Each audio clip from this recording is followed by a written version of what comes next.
নমস্কাৰ, মই লাভৰ আপোনালোকৰ ওচৰত এটা ভিডিঅ' বনালোঁ। কালিও ৰাতিপুৱাই 7:30 যায়, ৰাতি 9:30 আহিছোঁ। এতিয়াও যাব ওলালোঁ, মানে ট্ৰেইন চলি আছে। পটাপট ওলাইছোঁ গেট চেট খুলি।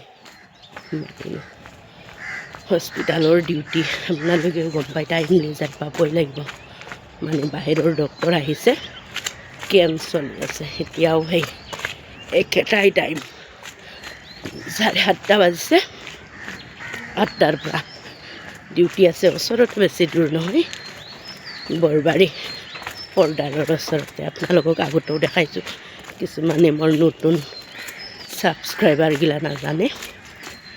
মোৰ হস্পিটেলটো বৰবাৰী চাৰিআলিৰ পৰা অকণমান গৈ পৰ্দাৰ নাৰেংগী যোৱা ৰাস্তাৰ ওচৰত, পৰ্দাৰৰ ওচৰত 3টা আছে।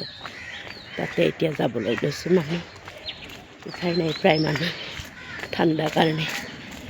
কিছুমানে উঠিছে, মৰ্ণিং ৱাক কৰিছে। মই আৰু পটাপট ওলাইছোঁ। আপোনালোকে যদি মোৰ ভিডিঅ'টো চাই ইণ্টাৰেষ্টিং হয়, লাইক কৰিব, কমেণ্ট কৰিব, শ্বেয়াৰ কৰিব। Bye bye.